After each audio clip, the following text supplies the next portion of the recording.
Y ya la tenemos aquí directamente desde Ponce. Llegó nuestra querida Marlene Arroyo en el segmento El Reto de los Teólogos. Bienvenida. Bendecida eres, Moraima. Gracias por esta bienvenida. Eso. Mencionando a mi pueblo, Ponce. Yes. Un pueblo hermoso, de gente muy linda, de verdad bello, que sí. Bello, aleluya, gracias. Bien, buenos días, Kenny Joe. Saludos, pastora. Buenos días, Buen día. Edwin, Juan Carlos. Buenos días. Y buenos días a toda la audiencia hermosa que siempre está conectadita con nosotros en el Reto de los Teólogos. Y antes de ir a las preguntas, un saludito. Estuve este fin de semana predicando en Costa Rica, en un lugar llamado Alajuelita. Y quiero saludar a la iglesia Generación de Campeones de los Pastores Harlem y Tania, porque allí me encontré una audiencia linda que dice, no me pierdo el reto de los teólogos. ¡Qué lindo! Así que saludos y bendiciones para todos. ¡Qué bueno! Eso es. Este joven pregunta a la pastora, Sí. ¿en qué benefició a Jesús de Nazaret ser de la descendencia de David? Muy bien, vamos a responder esa pregunta rapidito. ¿En qué benefició? Bueno, a David le benefició, pero yo lo voy a explicar. Sobre todo, quiero comenzar explicando el término hijo de David. 17 versículos en el Nuevo Testamento, describen a Jesús como el hijo de David. Ahora, la pregunta que nos tenemos que hacer es esta. ¿Cómo que Jesús, hijo de David, si David vivió aproximadamente 1000 años antes que Jesús? Vamos a explicarlo.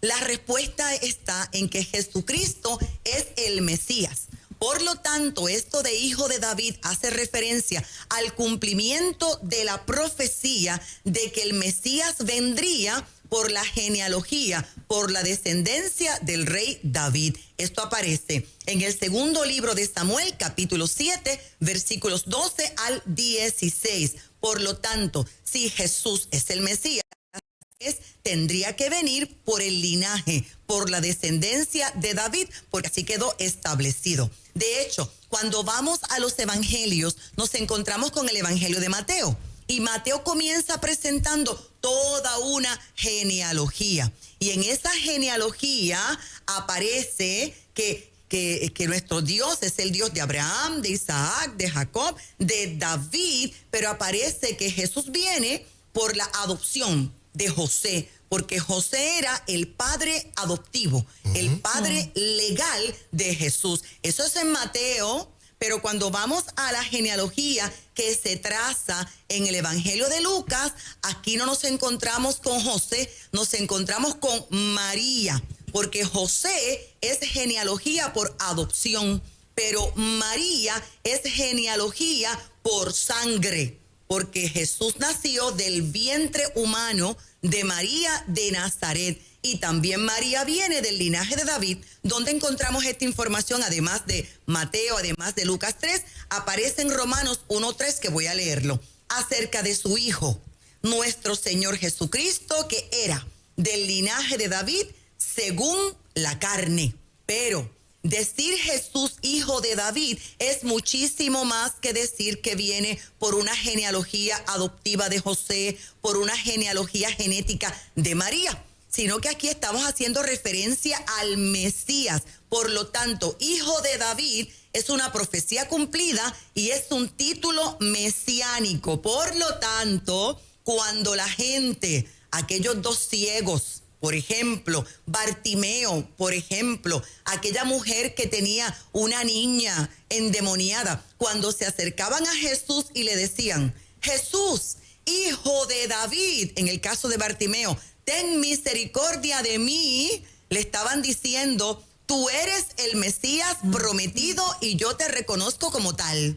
Esto es maravilloso. Tú eres mi Salvador, tú eres mi Señor, tú eres mi Redentor, tú eres mi Sanador, tú eres mi dueño, tú eres el cumplimiento profético, te reconozco como tal y acudo a ti porque tú eres el Dios de los milagros, porque tú eres el Dios que me sana, tú eres el Dios todopoderoso. Por eso era que los fariseos se enfurecían porque ellos entendían perfectamente lo que la gente estaba diciendo cuando decían Jesús, hijo de David. Claro está, paréntesis, que a diferencia de aquella gente linda que clamaba con fe y con reconocimiento, los fariseos se enfurecían. Se enfurecían porque recuerda que los fariseos, ellos querían recibir elogio y Jesús no le daba el reconocimiento y el elogio que ellos entendían que merecían tener. Todo lo contrario, Jesús los colocaba en una posición de vergüenza. De hecho, dice la palabra del Señor que un día Jesús los confundió porque Jesús les hizo a ellos una pregunta. ¿Cómo podía ser que el Mesías fuera hijo de David cuando el propio David se refiere a él como mi Señor? Esto aparece en Marcos capítulo 12, versículo 35 al 37. Y Jesús hace referencia a un salmo, al Salmo 110 que lee, el Señor dijo a mí, Señor, siéntate a mi derecha. Y los maestros de la ley no pudieron responder la pregunta de Jesús. Y de esa manera, bajito, Jesús expuso la falta de conocimiento y la ineptitud de estos religiosos. Y termino, lo que Jesús estaba diciendo al formular la pregunta de Marcos 12:35 era, el título de Mesías, hijo de David, es un título mucho más que algo físico de David, sino que David reconoce que su Señor es mucho más grande que él mismo. Como dice Apocalipsis 22:16, yo soy la raíz y el linaje de David. Por lo tanto, el Señor Todopoderoso, el creador de David, Señor de David, pero descendiente de David también. ¿Quién beneficia a quién aquí? Obvio, el beneficiado siempre es David. Y los beneficiados nosotros, que los reconocemos a él, a Jesús como Señor, como Mesías, hijo de David, ten misericordia de mí. Amén. Yes. Tremendo. Santo. Sí, tremendo. Antes de decir aleluya. Sí. Quiero ir con Moraima. A ver, esta preguntita está sabrosa. Vamos allá. Sí. Dice así. Pastora, no sé si esta pregunta es tonta, dice, pero he estado pensando, ¿qué pasará con los otros planetas en la venida de Cristo? Wow. Desde Nueva York envían esta pregunta. Saludos a la gente linda, preciosa, familia de la fe de New York. Y yo quiero comenzar diciendo que ninguna pregunta es tonta. Ajá. No, para eso estamos aquí. Exacto. Esta pregunta no es tonta y yo te lo voy a probar. Solo que me parece, cuando la leí, me pareció muy interesante, ¿verdad? Esa preocupación, ¿qué va a pasar con Júpiter, con Mercurio, con Plutón, con Neptuno? ¿Qué va a pasar? Sí, cuando uno piensa que solamente esos son parte de una galaxia de la Vía Láctea, pero el universo tiene cientos o miles de ellas, millones de carácter indefinido. O sea, Exacto. Dice, wow, este universo es tan vasto y Dios lo creó, ese plan escatológico, ¿cómo se manifestará también para el resto del universo? Yo creo que somos como la cabecita de un alfiler. Así mismo. La cabecita de un alfiler en el vasto universo que nuestro Padre Todopoderoso ha creado, para que nos mantengamos humildes, usted sabe. Así es. Bueno, cuando Cristo regrese, que es la pregunta específica, cuando Cristo regrese, la Biblia no dice nada, absolutamente nada de algo que vaya a acontecer con los planetas, pero sí encontré algo. El evento usualmente reconocido como el fin del mundo, que lo describe el apóstol Pedro en la segunda carta de Pedro, capítulo 3, versículo 10. Mira lo que dice la palabra del Señor. Los cielos pasarán con gran estruendo y los elementos serán destruidos con fuego intenso y la tierra y las obras que hay en ella serán quemadas. Mira qué interesante, porque esta es la culminación de una serie de eventos conocidos que termina en este evento conocido como el Día del Señor. Y el Día del Señor es ese día cuando el Dios Todopoderoso va a intervenir con la historia humana, porque el Dios Todopoderoso viene para hacer justicia y juicio. Y en ese tiempo dice la Biblia que todo lo que Dios ha creado en los cielos y en la tierra, y puedes leer como referencia Génesis 1:1, será destruido. Esto nos lleva a otra pregunta. ¿Cuándo ocurrirá esto? Para que nadie viva asustado. De acuerdo a la mayoría de los eruditos bíblicos, es al final del milenio. ¿Qué es el milenio? Un periodo de 1000 años Y durante estos 1000 años, Cristo reinará en la tierra como lo que Él es, el Rey. Reinará en Jerusalén sentado en el trono de David. Lea Lucas 1:32 y dice la Biblia, gobernando con paz y con justicia, aunque con vara de hierro. Apocalipsis 19:15. Luego, en orden cronológico, al final de los 1000 años, dice la Biblia que Satanás será soltado, vencido nuevamente. Paréntesis, porque ya Cristo lo venció. Vencido nuevamente, expresado, lanzado al lago de fuego. Apocalipsis 20:7-10. Después, el juicio final de Dios, que va a ocurrir al final del mundo, que se describe en la segunda carta de Pedro 3:10. Y la Biblia nos dice muchas cosas sobre ese evento. Dice que será, mi amor, catastrófico en su alcance. Todo el universo físico, aquí están los planetas, las estrellas, las galaxias, todo eso será consumido. ¿Cómo? Nos imaginamos que será una clase de explosión, posiblemente algo atómico, una reacción nuclear, algo así, que va a consumir y a destruir toda la materia. Pero el Señor nunca nos deja en destrucción. La Biblia dice que será un evento ruidoso, mucho ruido. En todas las versiones de la Biblia habla que será un evento de mucho ruido. Gran estruendo. Biblia, lenguaje actual. Estruendo espantoso. Biblia, nueva versión internacional. Ruido espantoso. Versión Dios habla hoy. Así que no habrá duda de que todo el mundo verá, todo el mundo escuchará. Pero termino de esta manera. Lo lindo es que después de esto viene cielo nuevo y tierra nueva.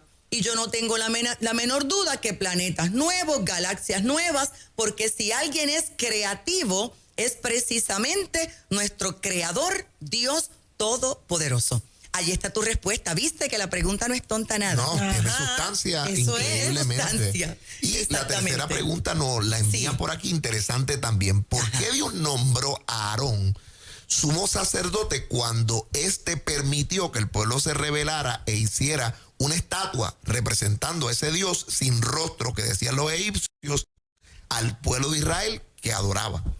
Yo creo que esta respuesta les va a gustar mucho. Hay una canción que cantamos nosotros bastante en la adoración, que a mí me hace llorar. Y yo creo que estaría muchos minutos, posiblemente horas, cantando el mismo estribillo.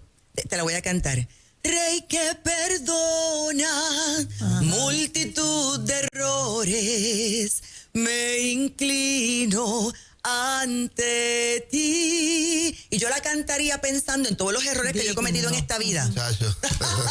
y volvería a cantarlo. Rey que perdona multitud de errores, Rey que perdona multitud de errores, hasta estar allí postrada en su presencia, como decimos en Puerto Rico, a lágrima viva. Bueno, el becerro de oro fue uno de los errores u horrores que cometió Aarón. Aarón desarrolló un papel imperfecto.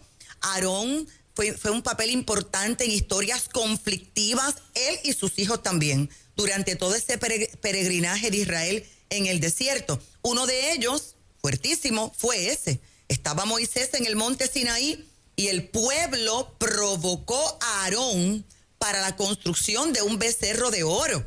Y Aarón no tuvo la fuerza para poder decir que no, sino que Aarón prácticamente se lo permitió. Y este incidente provocó que Dios destruyera a muchísimos israelitas. Ahora, aquí está el secreto. Moisés intercedió. Moisés oró e intervino con mucho éxito, porque no solamente Moisés, ¿verdad?, ejecutó la orden de destruir a muchos de los culpables y una plaga afligió a los que quedaron. Sin embargo, Aarón escapó del castigo. Dice Deuteronomio 9:20. También estaba el Señor muy enojado contra Aarón y quería destruirlo, pero yo intervine en favor de él. Note por favor que aquí está la respuesta. Aquí tenemos a un Moisés que tenía una relación íntima con el Padre Eterno, que hablaba con el Padre cara a cara, dice la Biblia, como cualquiera habla con el compañero. El Padre que escuchó la oración y la intercesión de Moisés, y Moisés intercedió en favor de Aarón. Yo quiero insistirte que Dios utiliza gente imperfecta, que Dios utiliza gente que cometemos errores. Cuando hablamos de los hijos, no, mi vida, tenemos a Nadab y a Abiú, hijos de Aarón, quemados por el fuego divino, porque dice la Biblia que ebrios adoraron y ofrecieron un fuego extraño en el tabernáculo. ¿Cuántos errores nosotros en la vida hemos cometido? Sin embargo, el poder del arrepentimiento, el poder del perdón, de la oración, de la intercesión. Y recuerde, por favor, que cuando el Padre llama, esto lo podemos hablar en otro día, pero llamado y dones, dice la palabra del Señor, que son irrevocables. Dios nos usa a pesar de nuestros errores. Continuamos otro día con este tema tan interesante. Tremendo. Yes. Qué bueno escuchar ese tipo de respuesta, ¿verdad? Sí. Qué bueno escuchar ese tipo de respuesta. Y agradecemos a las personas, claro, ¿verdad?, que se mueven a enviar esas preguntas, que son muchas las que llegan. Preguntas interesantes y me emociona que no son solamente de Puerto Rico. Tenemos preguntas como esta de New York, tenemos preguntas de otros países y le agradecemos mucho la confianza, porque hay que tener mucha confianza para poder preguntar y poder recibir con tanto amor la respuesta.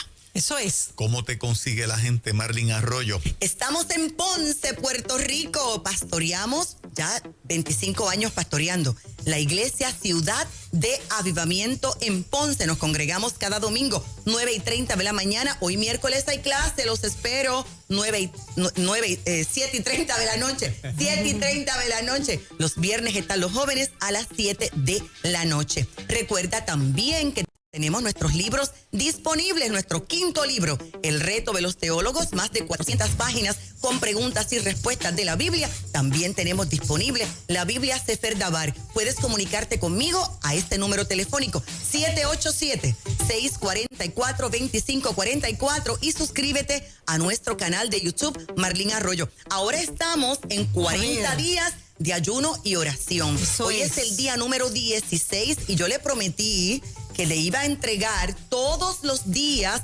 una enseñanza de aproximadamente 10 minutos del poder del ayuno y la oración. Así que suscríbete al canal de YouTube y recibe las 40 enseñanzas para la gloria del Señor. Excelente, gracias Marlene. Gracias a ti, hasta el miércoles. Tremendo, hasta el miércoles 9:24, buenos días.